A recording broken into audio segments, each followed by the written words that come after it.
Wow, the energy levels in the room are amazing. Hello, everybody. Good.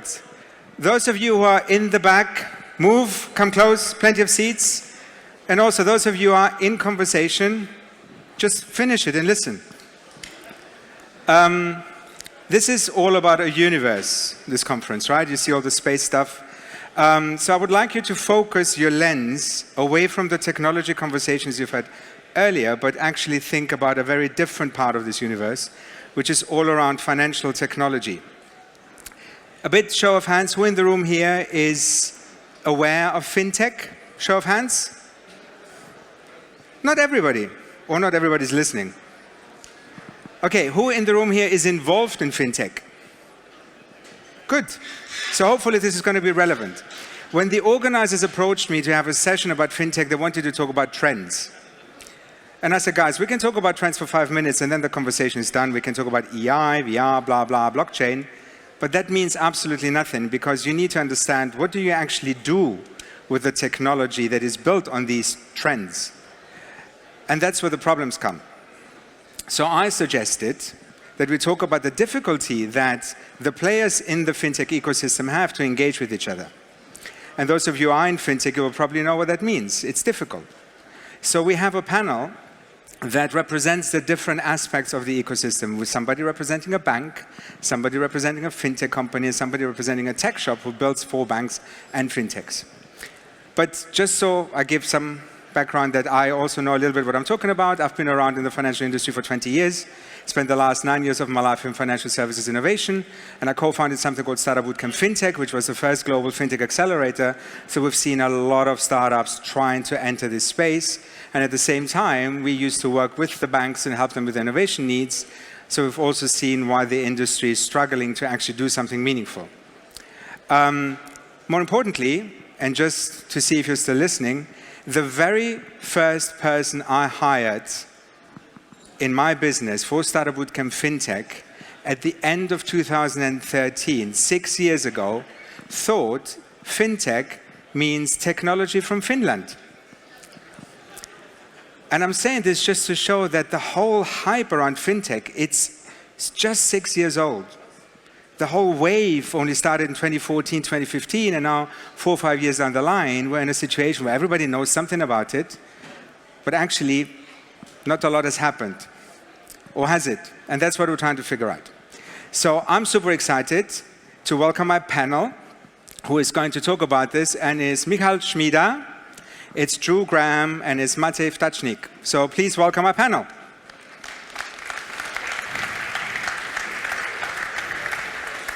I've got the order right. You got the order right. Made it.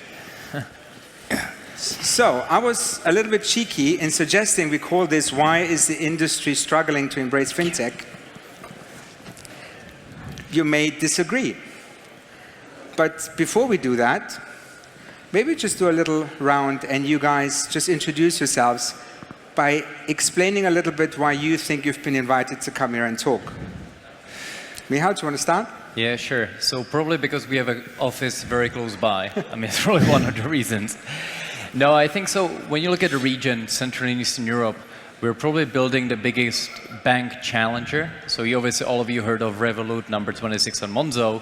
So we're trying to build something like that, but in the region and on a local level. We also work with Vacuum Labs, so they're helping us put together our tech. So yeah, that's why. Very good. Drew, why are you here? Why am I here? Why did I get invited? Because I've been on both sides of this. I've just spent the last 10 years living in Asia. I built a couple of banks, built a load of fintech companies over there, and then have rented my soul for the last couple of years, and have done a couple of years working inside a big bank. So I've seen both sides of it, and so I can maybe give a nuanced and reasonably direct view. I'm very disappointed that we have a banker on stage who doesn't want to be a banker, doesn't look like a banker. It's shocking. The closest thing to a banker lookalike is actually Matej. Why are you here? And this is my casual look. Hello, good afternoon. One of the reasons why I probably am here is also that we're co-organizing this conference, is that we do a lot in fintech. We are engineering and partnering with a lot of banks and challengers and fintechs around the world. So we have a knowledge, or we hopefully have knowledge, or I don't just have knowledge on how to build the engineering part of a challenger bank or a fintech. So I can share that. Yeah. Thank you. So, do I have a point with a question, or do you actually disagree with the original premise? Is the financial services industry struggling to embrace fintech, or are things actually good and it's just me being a bit naive and a bit cynical? Should I start it off? Go for it. Good. No, so I think, look, you said it yourself, fintech is a very new thing. Banks have been here for hundreds of years, and then there's this kind of new emergent player who is trying to use technology to make finance easier, simpler, and more fun for the user. So to be honest, I don't think we have the answer yet.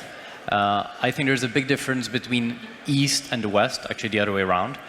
And if you look at, for example, London, I think there are huge fintechs with millions of customers. I think the banks are realizing the shift is happening and they're trying to kind of get on the wave. But if you look at East, so where we are today, I think many of the banks are still very skeptical of fintechs.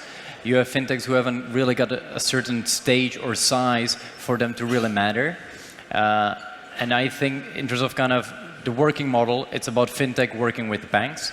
And that's not really happening on a level that we would like to see, especially in our part of the world, which means Central and Eastern Europe. Okay, thank you. We'll dig deeper into the why, but I would like to hear from Drew how you think, you having been with two different banks now, the banks are actually working with fintech, whatever that means. Whatever that means. I think that's the key bit. Let's try and not go down the rabbit hole of what is fintech, but it kind of does depend what type of fintech we're talking about. And I kind of bucket them into three buckets. There's the fintechs that want to sell to banks. There's the fintechs that want to sell through banks. And there's the fintechs that will just want to go under the banks or disintermediate the banks.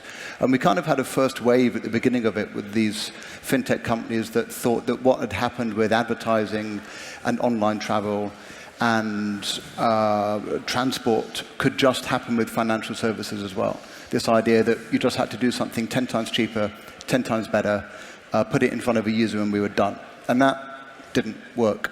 The banks are still here, and they are largely the same as they were 6 years ago. And then we had this second wave of organizations that decided they were going to be fintech and try and sell to the banks. And that was a bit more successful, but that then led to the realization that banks are incapable of working with these small, agile, young startups because they are the opposite of all of those things. They're not small, they're big. They're not young, they're old. They're not agile. They're very calcified in how they approach stuff. And so we've kind of gone through these two stages. Now the question is, what happens next? Monzo, Revolut, different localizations of the same business model are starting to get some traction with that, but they're not actually making any money. They don't actually have businesses. What they have is user acquisition channels, which is great, but it's not the end of itself. So I think the premise of your question is true, but we probably have to compartmentalize it about what we mean when we say that. Cool, thanks for that. Mate? I would rather look at it in geographies, right? In different places around the world, it's different. As Michal said, Western and Eastern Europe have different attitudes and their different mentalities of how they want to partner, if they want to partner, and what they do there. But also, if you look in the States, right? It's, compared to us, it's pretty backwards in terms of how they want to collaborate, how they want to work with fintechs and with newer technology.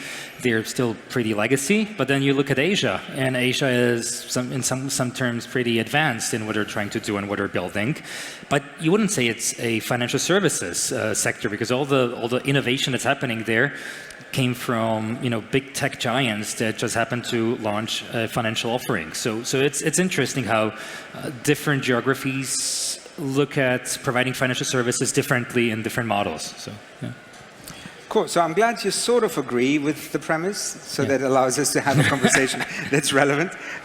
So in my time at Startup Bootcamp, the thing we've realized is that we're actually working in an industry that should look at early stage startups as R&D, later stage startups as potential proofs of concept partners, and the more mature companies as potential working partners, if you like, especially the startups who want to work with the banks.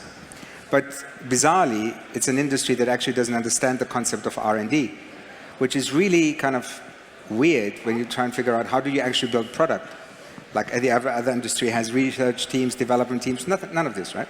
But when you try to have that conversation with the large institutions, they were really struggling to even conceptualize that there is a need to play around with the new stuff, and then at a second stage figuring out how is this relevant for the company, does it interface, and then, okay, they have traction there, maybe we should work with them. But also maybe for the context of the audience, a lot of the conversation we are having revolves around retail banking, is our individual experience as consumers, and this is where we see the Revoluts and the Monzos of this world being successful, because there's the whole other aspect of the industry, which is investment banking and the plumbing underneath, and we sort of sometimes mix in the conversation because there's one brand with 25 different businesses underneath who are very, very different at different stages of their readiness for innovation, right? I'm kind of, to your point, Drew, I'm quite curious to dig a little bit deeper into the three categories of companies, because you put it really nicely with the ones who work with the banks, through the banks, or under the banks, right? Guys, memorize that. If anything you take away, it's that. It's different categories. So which one is the one that you, as somebody who works in strategy within a bank, is the most interesting of the categories, and which one is the scariest? Interesting. Interesting is very subjective. Appealing to me or appealing to Barclays? Appealing to the bank. Appealing to the bank. Well, it's got to be the people that want to end up solving our problems. And we, as an organization, have got a large amount of problems, many of which are related to technology, many of which aren't. And being able to find a company that's going to be able to help us solve those problems would be the category that's most interesting to us. I think that when the default interpretation of fintech when the topic comes up in a meeting inside a large bank is actually the kind of companies that want to disintermediate us and go underneath us.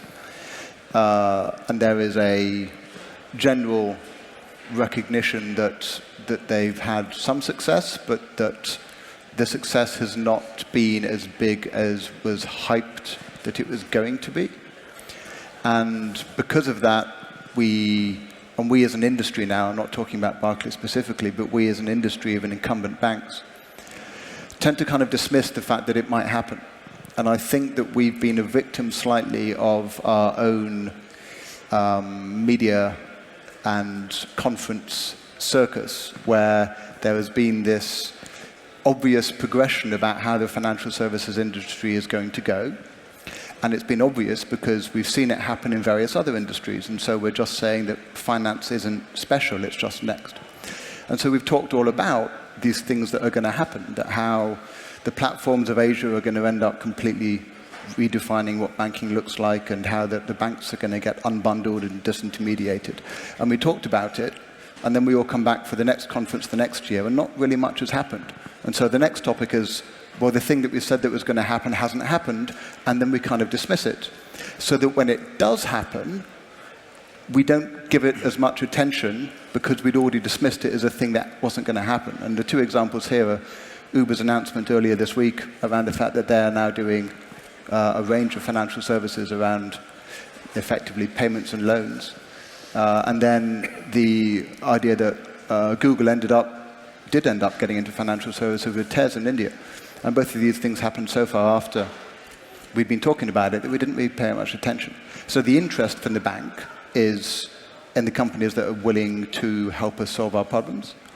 The strategic interest, and so my bit of the bank, which is not necessarily thinking about today's problem, but trying to figure out what tomorrow's problem might be, is very much focused on the companies that want to disintermediate us and sell underneath us, and try and get everybody inside the bank to actually focus on a more realistic timeline of their expectations, and try and get the message across that there is an inevitability that this is going to have a material impact on the industry.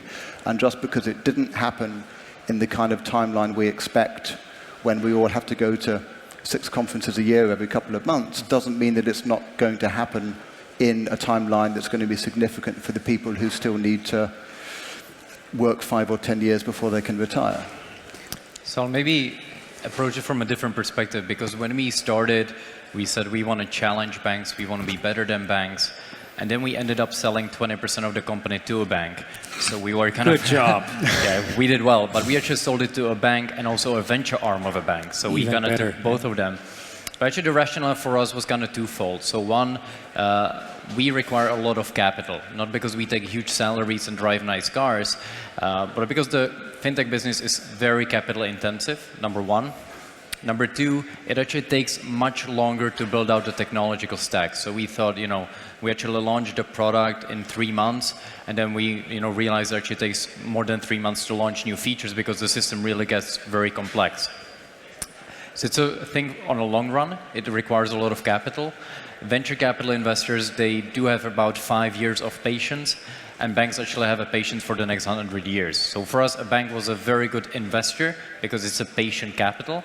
They can also provide distribution if you actually agree with them. They're horrible to work with on a technical side, so we actually created a solution together with a bank in Poland, and it was really a big pain for us because they said, look, we have APIs, we are ready to integrate, but then we realized actually none of that is really in place. So it was a struggle on the technical side to put a product together with them. We thought it'll take 2-3 months. It actually took a year and a half. So banks do take a bit longer. It has its pros and cons. But yeah, from a perspective of a startup, of a fintech startup working with a bank, great for getting a lot of cash for long term. But if you want to do a product with them, it's pretty tough. It takes a lot of patience. So yeah. So are you sort of halfway under the bank, or? So we're doing both. So we're kind of going under with some of the products, and that's nice to see, the retail guys in a bank saying, look, you're actually stealing our customers. And then we are actually on the other side, we're actually building a product together with them and acquiring customers together. That's a very twisted approach. Like it is. It's called Twister, right? Yeah, yeah, it's very twisted. Yeah. And it's interesting to see the levels of discussion across the bank, from the CEO to people top down or the headquarters. Some people really hate us. They say you're like sucking money out, you're stealing our customers, and the other guys are saying, great, we're building a business together. Yeah, so it's fun times. Well, when we're talking about the opportunity, right, in this space, I'm going to look at all the engineers and developers in this room and just say that there's, since there's so much legacy and there's so much old school stuff in the engineering world and in the engineering departments of the banks, any even small incremental help and innovation and thing that you do there as an engineer has tremendous impact. So trying to build something in the world of financial services is actually really interesting. And I'm a true believer that, money makes the world go round, and that through the change in the way how people pay, how people invest, and how people save, you can change their behaviors like markedly, like really, really well. And I'm going to just say that as engineers in this room, there is a lot of potential to build some really interesting stuff that can be really influential and change a lot of people's minds and lives. I've seen that when we've played and built stuff in different verticals, it's interesting and it's lifestyle and it's something, entertainment and media. But when you go to finance, it really matters what you build, right? It should work. You should not lose the money. The transaction should be immutable. You should really have it safe, and a lot of the stuff. And for proper engineers and developers in this room, those are easy things to do, and you understand that that's necessary. But a lot of the people don't understand that. So even the fact that you're here today and you're listening to all the talks on this conference, you have a very good head start in being a pretty interesting player in the financial sector and building in fintech. Are you recruiting? Possibly. Yeah, we are hiring as well, by the way. Yes, we're all hiring. Yes. But no, you're not hiring. We probably are. But I mean, since you brought in the tech perspective, sort of linking back to the beginning, how important is actually the tech element in this conversation? Or is this more about the business model element that is making the big changes? I have a very strong view on this. So maybe I can go first and then everyone else can disagree with me. Bearing in mind, I know that I'm a technology conference here. my view is that the technology matters, but it matters at the end. It doesn't matter at the beginning. All of the stuff that banks are either incapable of doing at the moment, or all of the stuff that is disrupting banks, if you kind of go through the 5 whys or 7 whys or kind of get down to a root cause, it comes down to a combination of risk frameworks, organizational structure, and the design of the incentives. And actually, the technology sits on the ability to build the technology and the ability to do stuff that is going to be innovative in a technical sense, without getting those 3 foundations right, actually ends up having no impact. Because at the end of the day, anything that you want to do in a regulated environment ends up being somebody's decision that at best is a committee-based decision or is a consensus-based decision, and at worst is something that isn't actually in your hands. But if you can get the 3 things underneath that allow you to make these particular types of decisions, the ability to decide what to build, how to build it, how to ship the product, and what the product could do, is actually possible to do. But the banks are constrained at the moment with the ability to do lots of the innovation that the consumers are demanding of them and that the industry is expecting of them because of the risk frameworks, the design of the organization, and the structure of the organization and the design of the incentives.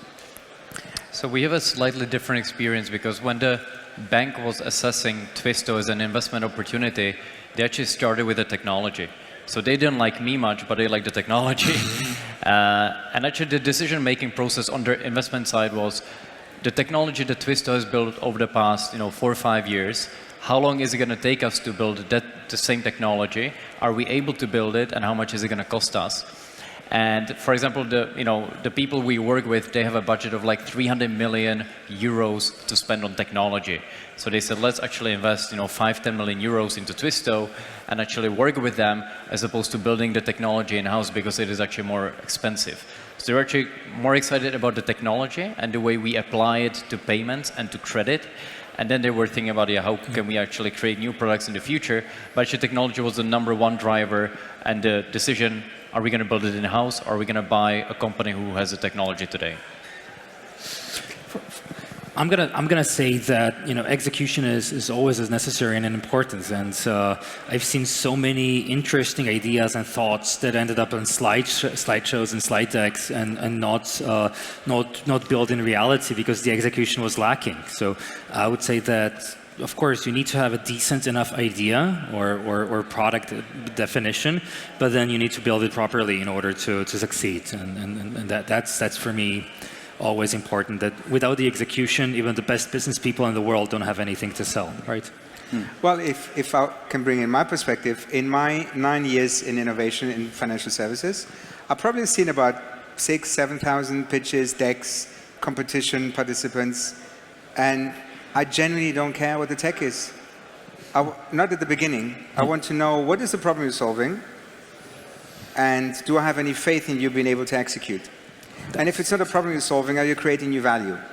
But there needs to be an essence. And to you, Michal, I'm sure the tech was important in the due diligence process of the investment, but you guys are bringing something to the bank that the bank cannot deliver. Sure, it was ultimately about a problem which the technology was solving. Right. But yeah, you're right. I mean, they don't look at it, what kind of APIs you have. Actually, they were interested, but yeah, it was about a problem. You're right. And then the technology. But to your point, Nektarios, if I can be the devil's advocate for a second, and I can speak not necessarily about Barclays, but about the financial services industry as a whole, I would argue that 3 things that they are renowned for not being able to do is A, understand what problem it is that they're solving, B, the ability to execute, and C, the ability to actually figure out what value they're delivering. So we're kind of talking at slightly cross purposes. When banks are looking to invest in or buy a technology company, they do look technology first. I'm not saying that they don't, they do. And if you want the money from the bank, absolutely, go and lead with the technology. I'm just saying that they're wrong. And that's why none of this works. I mean, we both have lots of mutual friends who have sold their banks, neobanks, challenger banks to large financial organizations. And I think every single one of them, with the door closed, would say yes or no. I think it's kind of funny that out of all the people advocating the non-banking perspective is the person who works for a bank on the panel. To your call, to the engineers in the room, look at fintech, it's exciting. If you're looking at fintech, find a frustrated banker who wants to leave because he has an idea, or she has an idea, because usually it's the bankers who have the ideas, but they don't have the technology skill to execute, and usually they're looking for CTOs. So just leaving you with a thought there. Let's look a little bit into the future. Okay, give people a perspective on our universe. We are in a situation now where everybody has some understanding of what fintech is in our world. And people have had touch points with startups, with large corporates, with technology players in the middle. If you were to think just like 2-3 years ahead, what would make a big difference to your own organization where you are right now? So I'll maybe start. Yeah. I mean, a lot of what we do in payments is driven by the existing infrastructure. And what I mean by that, for example, in offline payments, so when you go to a store, you're expected to have a terminal and actually pay with your contactless card, Apple Pay, Google Pay. And actually, the infrastructure determines the level of innovation you can bring to the market. So for example, in China, you don't have that infrastructure, but you have cameras, and you can actually pay with just smiling at a camera. So I think, in a way, us, in the next 2-3 years, how much we can innovate the payment space is driven by the infrastructure. And infrastructure in our part of the world will take maybe 10, 15, or 20 years to change. So to be honest, nothing is going to fundamentally change in the payment space unless the whole industry changes or the infrastructure changes. But if you're asking what is the future of finance or how we look at it, ultimately today we're in the age of moving to cashless and having a mobile in your hand and kind of really digitalizing the payments experience. But for us, the future is in the biometrics. So really paying with a smile, paying with a finger, or actually not having your mobile phone or wallet at all. But that's really kind of a long journey ahead of us, and it will be determined by the infrastructure we're operating in the market. Thank you. Also, thank you for adding the second dimension to the question. So both dimensions, please, Drew. What's the second dimension that you identified? The evolution of the industry. Okay. Yeah. So the first question was, what would make the biggest difference to the organization? And I think the answer is not going to be particularly applicable because actually it's an internal thing to the organization. The ability for us to be able to understand how to engage with young and innovative technology companies is something that we need to come and meet them on their terms rather than them coming to meet us on our terms. So I think actually the ability for us to understand what those companies, how they operate, the cadence and the rhythm in which they operate and how they actually do stuff would be the biggest thing. And then kind of the future view on technology, and if I can take it back to something I was saying earlier on, I think that the next wave of successful fintech companies are going to be companies that are solving problems for banks. I think that banks have learnt a lot about how to partner in order to deliver something to a customer, and that those lessons that they've learnt around how they can do that are now going to end up being applied to how they can solve the problems that they have internally, which are maybe not customer-facing, but impact customers as a second order. Wonderful, thank you. Mate? For us, there's a couple of things, right? One is figuring out scaling because we're getting into a size that is in order to retain the culture of the organization, it's getting more and more harder to embed it organically. It needs to be more structuring that.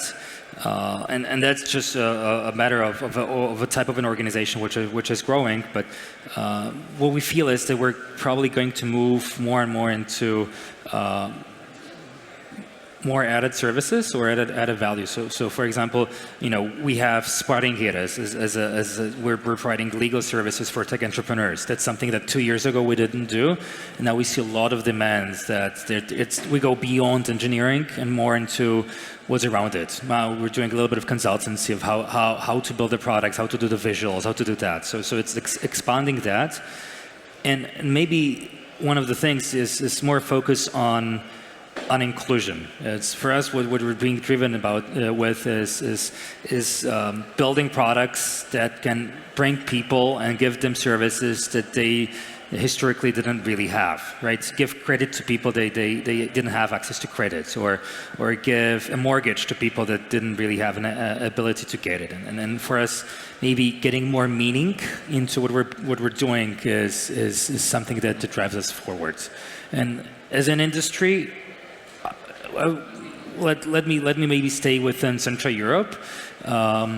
We see that there's going to be a big need for faster payments and instant payments and clearing of the transactions and payments in a faster manner, and that's maybe the number one thing that I would say that people should work on and do properly, and figure out if there is actually any value on building on top of PSD2, right? If there's anything that we can... Could not mention. We had 6 more seconds, and I needed to put it in. Yeah. That's regulation for those of you who don't know. Guys, we've run out of time. We could easily just take every subject and dig a lot deeper, and the people on the stage actually have the ability to dig deeper, which is wonderful. So thank you very much for making the time. I hope this was insightful. I hope this managed to give you an insight on the world we operate in and the challenges we're facing, but also give you a little glimpse of hope that is actually working when it works beautifully. So thank you very much, everybody. Thanks to our panel, and thank you for listening. Thank you.